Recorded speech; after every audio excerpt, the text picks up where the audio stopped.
प्यारे बच्चों, हम लोग रुचिरा पुस्तक का अध्ययन कर रहे हैं जो कक्षा 7 के विद्यार्थियों के लिए है। और इसके चैप्टर हम तीसरे पार्ट स्वावलंबन के बारे में हमने अपने पार्ट 1 में बताया है और इसका हिंदी अनुवाद पूरा हमने उसमें आपको बता दिया है। अब इस वाले पार्ट 2 में हम इसी चैप्टर के स्वावलंबनम चैप्टर का ग्रामर पोर्शन आपको बताएंगे कि इसके जो क्वेश्चन आंसर्स हैं, फिलअप्स हैं, राइट रॉन्ग है, ये सब आपको कैसे फिल करने हैं। ओके, तो ध्यान से देखते जाइए। ग्रामर पोर्शन इसका हम करेंगे। इसमें मोस्टली संख्या शब्दों पर ज़्यादा ध्यान दिया गया है। आप देख रहे हो कि ऊपर यहाँ अभ्यास में भी बहुत सारे संख्या शब्द इन्होंने लिखे हैं बुक में, और उसके बाद जो एक्सरसाइजेज दिए हैं उसमें भी अधिकांशतः संख्या शब्द ही हमें भरने हैं। लेकिन सबसे पहले क्वेश्चन आंसर देखिए। कस्य भवने सर्वविधानि सुख साधनानि आसन। किसके घर में सब प्रकार के सुख सुविधा के साधन थे। श्रीकंठस्य, कृष्णमूर्ति और श्री कृष्ण कंठ दो मित्र थे, तो किसके घर में सुख साधन थे, सुविधा के साधन थे। श्रीकंठस्य गृहे, तो आप यहाँ से लोगे श्रीकंठस्य भवने सर्वविधानि सुख साधनानि आसन। ओके, नेक्स्ट है कस्य गृहे कोऽपि भृत्या न अस्ति। किसके घर में कोई भी नौकर नहीं है, तो कृष्णमूर्ति। ओके, कृष्णमूर्ते गृहे को अपि भृत्या न अस्ति। दो ही तो मित्रों के नाम हैं, श्रीकंठ और कृष्णमूर्ति, तो कृष्णमूर्ति के घर में कोई भी नौकर नहीं है। फिर श्रीकंठस्य आतिथ्यम के अकुर्वन। श्री कृष्ण का अतिथि सत्कार किसने किया। ये देखिए, कृष्णमूर्ति तस्य माता पिता च। ओके, ये थर्ड वाले का आपका आंसर हो रहा है। कृष्णमूर्ति तस्य माता पिता च श्रीकंठस्य आतिथ्यम अकुर्वन। ओके, फिर सर्वदा कुत्र सुखम। सब प्रकार का सुख का कैसे है, कहाँ है, तो स्वावलंबने सर्वदा सुखम। स्वावलंबन में अर्थात अपने ऊपर निर्भर रहना, अपने कार्य स्वयं करना, इसी में व्यक्ति को सुख रहता है। Next question. श्रीकंठा कृष्णमूर्ते गृहे कदा अगच्छत। श्रीकंठ कृष्णमूर्ति के घर में कब गया, तो कब गया था, प्रातः काले, सायंकाल में नहीं गया था बल्कि प्रातः काल में गया था। प्रातः नववादने, 9 बजे, नव मीन्स 9, वादने बजे, प्रातः नववादने श्रीकंठा कृष्णमूर्ते गृहम् अगच्छत। कृष्णमूर्ते कति कर्मकरा सन्ति। कृष्णमूर्ति के कितने नौकर हैं, तो उसने बताया कृष्णमूर्ते अष्टौ कर्मकरा सन्ति। कृष्णमूर्ति के 8 नौकर हैं। ओके, 8 नौकर उसने कौन कौन से बताए थे, ये देखिए ध्यान से। अभी नाम नहीं लिखना है आंसर में, लेकिन आपको पता होना चाहिए। 2 पादौ, 2 पैर, 2 हस्तौ, 2 हाथ, 2 नेत्रे, 2 नेत्र, 2 श्रोत्रे और 2 कान। इस प्रकार 8 नौकर हैं जो हमेशा उसके साथ रहते हैं। क्लियर हो गए क्वेश्चन आंसर। इसके बाद देखिए, यहाँ से संख्या काउंट करते रहिए। 1 2 3, 1 2 3 4 5 6, 3 6 18। तो हम इसको संस्कृत में लिखेंगे अष्टादश। ओके, यहाँ पर ये 21 हैं, तो हम लिखेंगे 1विंशति। फिर आप यहाँ काउंट करो तो यहाँ 24 कैंचियाँ हैं, तो हम लिखेंगे चतुर्विंशति। ठीक है। नेक्स्ट है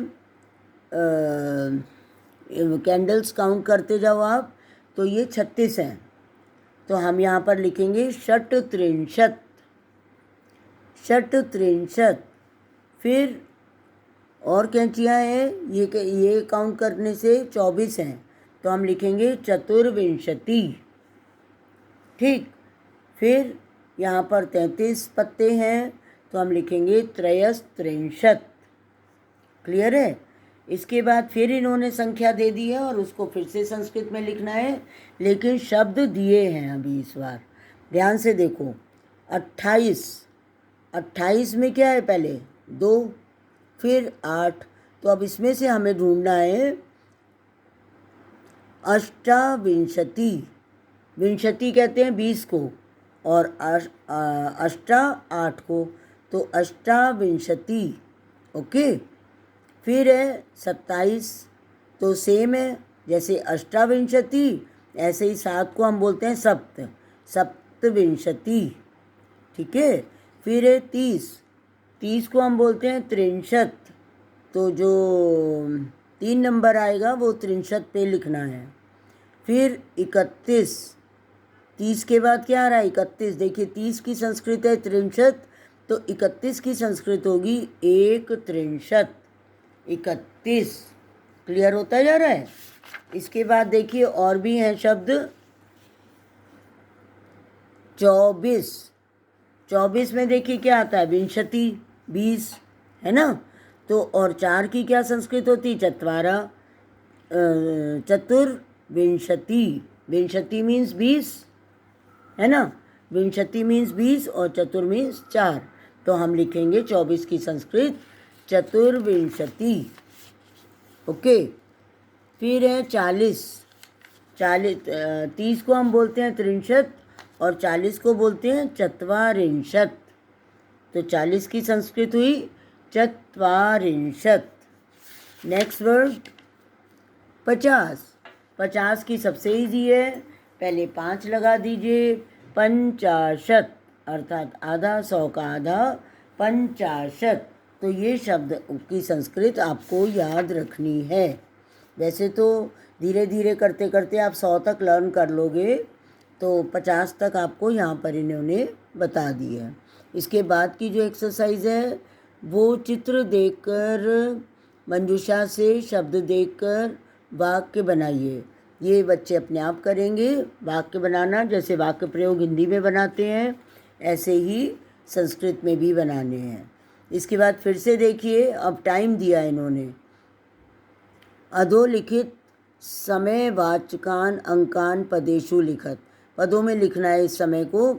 जैसे 10:30 पहले इन्होंने दिया, तो उसका टाइम इन्होंने दे दिया है सा अर्ध द्वादश वादनम, 12:30 है यहाँ पर, ये गलत दे दिया है, सा अर्ध द्वादश वादनम।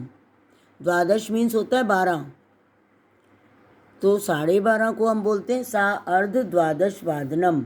उसके बाद है 7, तो लिखोगे 7 को क्या कहते हैं संस्कृत में, सप्त, तो हम लिखेंगे सप्तवादनम। फिर 2:30, 2:30 बजे हैं, तो हम लिखेंगे सा अर्ध द्विवादनम। फिर 11 बजे हैं, तो एकादश वादनम। ओके, एकादश वादनम, 11 बजे। फिर है 4:30, सा अर्ध चत्वारवादनम। वादनम शब्द तो आएगा ही सब में, क्योंकि बजे, बजे की संस्कृत वादनम होती है। फिर 1:30 बजे, अर्थात 1 और आधा, तो सा अर्ध 1 वादनम। क्लियर। फिर 5 बजे का टाइम है, तो पंचवादनम। 3:30, 3:30 को सा अर्ध त्रयवादनम। फिर 9 बजे, तो नववादनम। उसके बाद फिर 12:30 दिया है जो इन्होंने शुरू में दे रखा था, सा अर्ध द्वादश वादनम। ठीक है। 8 बजे तो अष्टवादनम। फिर 7:30 तो सा अर्ध सप्तवादनम। क्लियर होता जा रहा है। चैप्टर जब हम पढ़ते हैं तो उसमें हमें बहुत सारे ऐसे शब्द मिलते हैं जो हमें ध्यान रखने पड़ते हैं, तो वही संख्या शब्द यहाँ इन्होंने पूछे हैं। उसके बाद है रिक्त स्थान, उसमें भी संख्या शब्द ही दिए हैं। ऋतुएं कितनी होती हैं? षड। ऋतुएं हमारे यहाँ 6 होती हैं, षड ऋतवा भवन्ति। और महीने कितने होते हैं? मासा द्वादश भवन्ति। ठीक है। एकस्मिन मासे, एक महीने में कितने दिन होते हैं? 63 और 1 30 या 31 दिन ही तो होते हैं एक महीने में, तो 63 या 1 फिर फरवरी मासे सामान्यतः डैश दिनानि भवन्ति। कितने दिन होते हैं फरवरी महीने में सामान्यतः? 28 28। फिर मम शरीरे द्वौ हस्तौ स्तः, 2 ही तो हाथ होते हैं हमारे शरीर में, तो मम शरीरे द्वौ हस्तौ स्तः। और ये चैप्टर यहाँ कंप्लीट हो जाता है। तो इसमें अगर आपको कोई प्रॉब्लम है तो चैट बॉक्स में ज़रूर शेयर करिए। और जो बच्चे चैप्टर सुन रहे हैं, ध्यान से समझ रहे हैं, वो सब्सक्राइब भी करेंगे। अब अगले चैप्टर में हम पुनः मिलेंगे, तब तक के लिए बाय बाय।